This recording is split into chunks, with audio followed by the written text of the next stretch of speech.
Margot, I mean, we're all professionals in our own fields. What are some of the challenges that we face? Like, do you have like a standard set? This is the place that I can go to.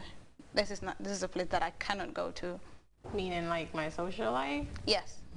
Yes. Even though I'm still young, I hold a good position in my company, and since I'm the marketing manager, I'm the image of the company. Right. So I need to make sure that I'm aware of that at all times, and I keep that in mind. So I try to, I have fun with my friends, and I spend time with my family as much as I can, but I try to stay out of a lot of situations that could portray me as someone that I'm not.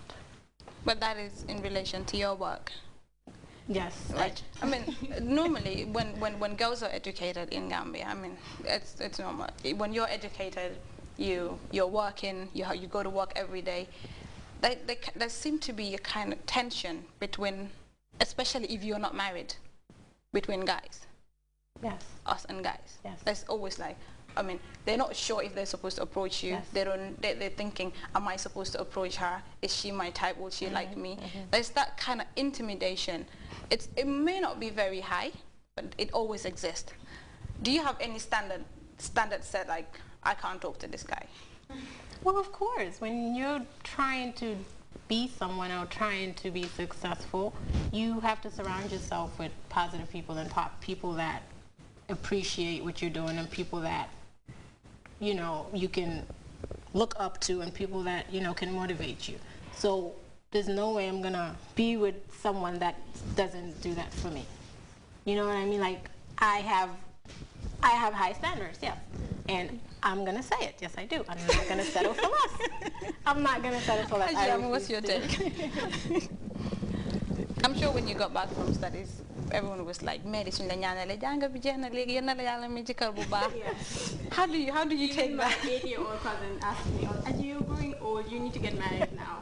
I'm like, "Yes, I'll get married. I'm not in a hurry. Right. If I find the right guy, I would settle down. But I'm not in a hurry. I'm not just gonna get married because society thinks that I'm the age at which I should get married." But then again, guys have these issues when a girl is educated and then they have a career, they wake up in the morning and go to work every day. They see the notion is always they can't be the wife material, because there's always the tendency that you would choose your work over family. That's what people think, but my mother is a working woman. She works full-time, and she's a mother full-time, and she's a wife full-time. That's before my dad died last year, that is. Yeah. But she's been doing it so well. I think we turned out good, both of me and both me and my sister. My aunts do the same, and almost all the females I know do the same thing. So I think it's just an excuse that these guys use to sort of intimidate you into getting with them or lowering your standards. And like Margot says, you have to set a standard for yourself. You need a guy who's ambitious and who's willing to work hard for you and your kids in the future. In your line of work, I mean, it's very different in Gambia. I'm not sure we have a lot of actuaries in Gambia. Like, how do you fit in? Was it difficult to find a job? Do you always have to explain yourself, like, this is what it is, this is what I do, kind of thing? Yes, I get actuarial work all the time, all the time. And I'm not the only one with a BSc in actuarial science. There's another girl working at Social Security. Is it just the two of you? Yes. In Gambia? Yes, in Gambia right now. Wow. We have two friends that are working in England right now. Yeah. They also studied actuarial science. And they're Gambians as well? They're Gambians as well. Are they well. looking to come back home soon? I think they are, if the market is open for them to come back. Yeah. But how was it getting a job? Was it difficult to fit in, or? For me, it wasn't difficult at all. I had an internship at Social Security before I left. They actually paid for my studies. Right. So when I came back, I just got back into the system. So what exactly do you do there? Okay, what I do right now is not as actuarial as I would want it to be. Yeah. What we need and what we really want in the very near future is to go work with a qualified actuary somewhere or in a big actuarial firm, so we can get all the experience that we need, so we can come back to Gambia, because there's a huge need for actuaries in the Gambia. We have all these insurance companies, banks, investment companies, and all these financial institutions that need actuarial scientists.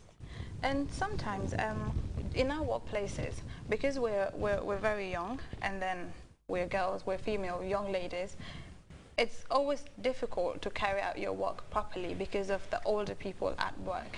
Because sometimes you want to say something, you want to do something, you have the experience, but somebody will just come to you and say, how do you take things like that? The good thing about it is, right now at the company where we work, everybody is young, and everybody appreciates each other's suggestions and remarks. So it's much more easier to communicate what it is you want. But scenarios like that have actually happened. I was part of the student union in the university and other organizations. But you would see that in areas like that where you have people older than you, you might want to make suggestions and set out criteria for changes to be made. But because you have, or you're surrounded by older people, you're basically shut down or not remembered or not taken into consideration. That's not just in the university, but just in general, in society as well. You might be involved with, let's say, adults in a conversation or just a general meeting also. But because you're the youngest there, you might have an idea of what could solve that scenario. But because you're the youngest, like, your remarks are really not considered. And even if you do get to talk, they really don't listen. So that kind of makes you withdraw. Yeah, exactly. Hold back, because you really can't contribute, because when you do, it's just brushed away. Exactly. And that's it. To a certain point, it gets annoying because you're realizing that the people you're talking to are saying something that is not quite. You really know that this is not it, exactly. but you really can't say something. In a scenario just yesterday, someone came to me. Actually, the guy came before that, and then just to tell me about a show that he's planning to do, wherein he will invite the artists, Gambian artists, especially the cultural artists, you know, to come and showcase their talent, and that will be televised, okay? And then he went to speak to the elders about this to try to bring them on board. And guess what they told him? After you've done your things, and then you're coming to tell us. So what's that mean? It means that, you know, they feel inferior, they feel underrated. Because they wasn't consulted in the first place. Exactly, but again, I think something needs to be initialized and thought before said. Before saying. Exactly. That's what I think. So you see, these kind of situations, they kind of, you know, discourage people. And then I'll take this opportunity to advise the companies, you know, when they're having board meetings, let them try to involve the young ones, because we have different generations, and then every generation consists of different ways of doing things. So if they try to include the young ones, they would know what's out there, how they can be able to tap the customers, the right customers they need, how they'll be able to deliver the right services to the people, because, you know, they have combination of old and young brains, and then they can do something perfect. Right. Kumba, you said you're a Grit, you're born a Grit, you're creative, of course, and then that automatically makes you a singer? No? Is it different? Yeah, it's different. The reason why it's automatic, because that's the perception. I mean, that's how it used to be. You know, you're born a Griot, you're expected to sing. Automatic. Yeah, but that doesn't mean that you should or you must. You know, this is something, it's a passion. Right. You know, we've seen people who are not Griots and they're singing. Seen a lot of them, and they've succeeded in it. Coming to computer science, all right. My work involves, you know, installation of servers, desktop support, networking, and stuff like that. So and then you have to wear your jeans and shirt and probably a cap to just sometimes I work with an ISP wherein I need to climb towers. Wow. Yeah. And then the next minute you're on stage performing. And then in that evening I need to go and perform. So the way I do these things, you know, you were told the program, you know, a week before. And then you try to call your band members. You do a 1-week training towards the program. So, and then every day you have to wake up and go to work. You know, installing servers, and then you get so tired, you need to come back and do the show.